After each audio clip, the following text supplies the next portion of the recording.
I'll be honest, this was pretty surprising to see this morning as I checked my Twitter feed. Ian Gary going to be fighting Vicente Luque at UFC 296, marking the first time two teammates from Kill Cliff are actually fighting each other. This has been a big issue in the welterweight division that I honestly think has not gotten enough coverage. Half the welterweight division is full of fighters that train at Kill Cliff FC, and glad to see the UFC put their foot down. And I have to wonder here, did Dana White finally step in and say, look, you guys have to fight each other because you're tying things up? If you remember, after Ian Gary's last fight, he wanted to fight Wonder Boy. Well, Wonder Boy's on this card. He's not fighting him. He's fighting Shavkat Rakhmonov. Ian Gary instead fighting Vicente Luque, which, I mean, I don't know which one's the tougher fight, to be honest. I know Wonder Boy did have a win over Vicente Luque, but, you know, the way Luque looked in his last fight against Rafael dos Anjos, he certainly looked like he has life again in the welterweight division. So we'll see what happens. Wonder Boy, I think, would have been the bigger name for Gary. But I do wonder if the Dana White finally said, okay, guys, enough's enough. You need to fight each other. And that's where we're getting this fight with Gary and Luque, which, by the way, is a great fight.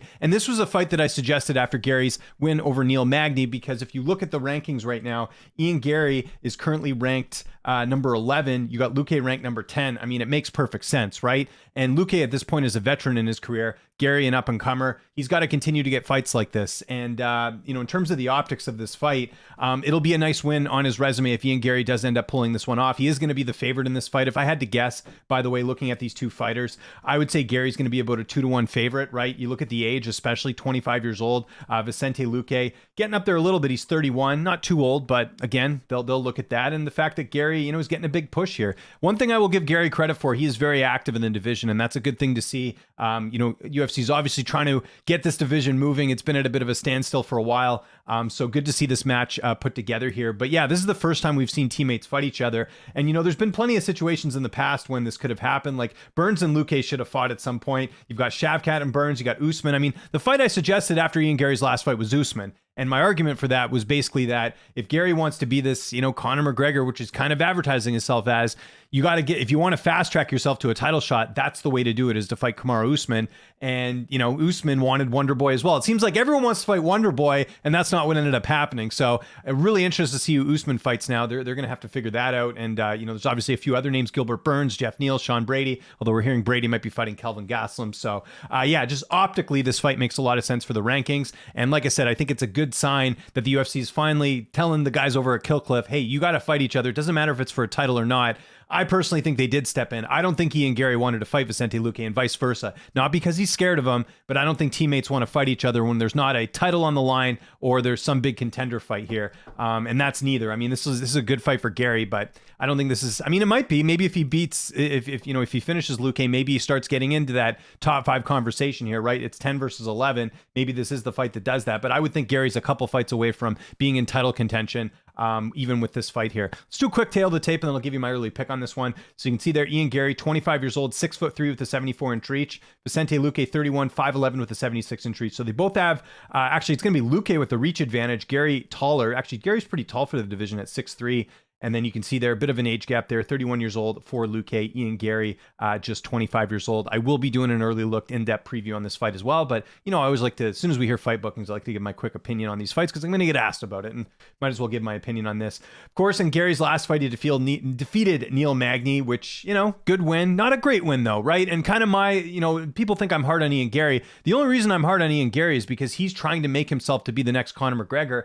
And sorry, you got to finish a Neil Magny on one leg if you want to be the next Conor McGregor. He didn't do that. He still got a dominant win. But this is a good fight here where if he can go out there and finish Luque, then we can start having those conversations. But if he pulls out another decision, if it's like, you know, a 29-28 type fight or a fight that was like really close, then I still think we have some questions about Gary. Because to me, if you're this phenom, if you're this self-proclaimed McGregor, right, you got to go out there and finish guys like Luque. And Luque has been finished. He's tough to take out. But someone that Gary was supposed to fight has actually finished Luque, and that was Jeff Neal 2 fights ago. And that's kind of one of the reasons why in his last fight, going into the RDA fight, I wasn't that high on Vicente Luque, just because it looked like we were seeing a bit of a decline. But I'll be honest, I know Rafael dos Anjos is getting up there in age. He's still a solid veteran. That was a very good win for him. It looked like the Luque of old, the Luque that we saw go on this 4-fight win streak and pick up some impressive wins. So it just looks like those 2 fights against Neal and Muhammad, I mean, especially the Neal one, that wasn't close at all. It looks like he's got a bit of resurgence here. So this, in terms of the matchmaking, I think this is actually a great fight because aside from the rankings, you've got Gary who's making his push towards the title. You got Luque who, was getting close to a title shot. And remember, he actually, if I'm not mistaken, I forget which fight it was. He was the backup for the welterweight title fight. Was it? I can't remember if it was Edwards and Usman or if it was Usman and someone else. I can't remember, but I know for a fact that Luke. You know what? I better look it up because someone's going to say, James, how did you forget about this? Who was he the backup fighter for? Yes, it was for, he was the emergency backup for Colby and Usman. That's right. And he actually came in overweight, came in at 172. Whoops, shouldn't have done that. So yeah, I mean, obviously, like he's been close to getting a title shot, but he goes out there and beats an Ian Gary. He's right back in the driver's seat. He's going to be right back where he was before he fought Bilal Muhammad, in my opinion, if he beats Ian Gary here, because again, there's a lot of hype on Gary. Now on the other side for Gary, he goes out there and wins this. It's a nice step up. I still think he's a couple fights away from having that conversation about being in the contender seat. But it depends. If he goes out there and finishes Luque in the first round, then yeah, we got to start having that conversation. Now, I think it's pretty obvious, like I said, with the odds there, who I'm picking in this fight. I am going to take Ian Gary. I think his striking's very good. These guys are familiar with each other. And I think with Gary, even though I think there's a bit more pressure in this fight on him than there is on Luque, I think he handles the pressure well. I think, the speed, the striking is going to be a little bit too much. I don't know if he finishes him though, because again, if we're looking at the data here with Luque, look at some of the names he's fought here and they haven't finished him. Even a guy like Thompson, who dominated him a few years ago, that was a decision win. It wasn't a finish. Lost to Leon Edwards. I mean, this guy's pretty much losing to the best in the division. And in terms of level of opposition, Luque's fought far better fighters than Gary has. Rodriguez and Neil Magny are probably the only, and even Rodriguez now, I think we know at this point, kind of not really a ranked fighter. Magny, yeah, he's been sticking around the rankings, but I mean, that was a winnable fight for him. He was a big favorite going into this fight. Like I said, I think Gary's going to be about a 2-1 favorite in this fight. I think there's a possibility that Gary does finish this, maybe, because I think he knows what's on the line here. Although, again, if they're teammates fighting each other, remember we had that whole situation in PFL. They're not that close, though. Like, I don't think, like, Luque just was training full-time at Kill Cliff.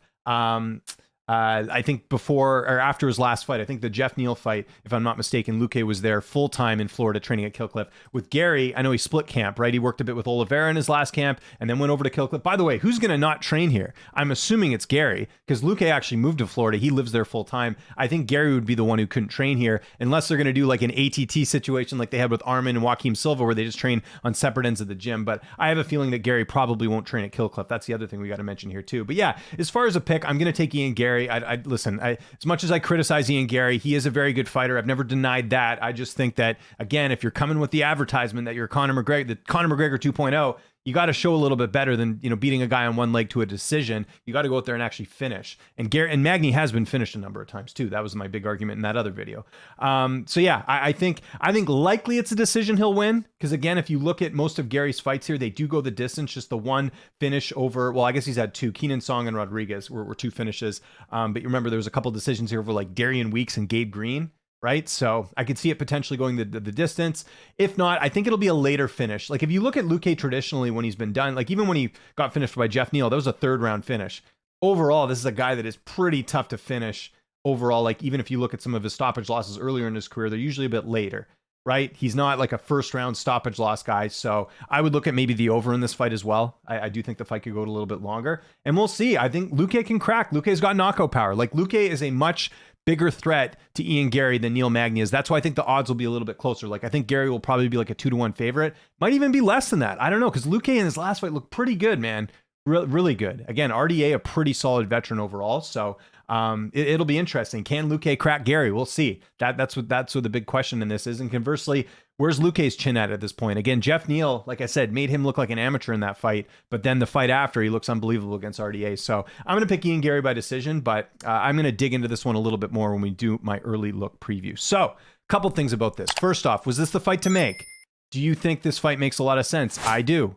Do you think they were forced to fight each other? I don't imagine either guy's raising their hand and saying, hey, I want to fight a guy I've trained with before. And again, I don't know the extent of how much they've trained together. I'm hoping to maybe find that out. But either way, they're at the same gym. And I know they take a lot of pride in a lot of these guys, training together and stuff. So there's that. And what's your prediction? Let me know. Again, don't just do a pick. Tell me an actual prediction here. Very easy to pick fights. Not so easy to predict the method of victory. Follow me on Twitter, TikTok, Instagram, @LynchOnSports. I'm James Lynch. Thanks so much for watching, and I'll see you next time.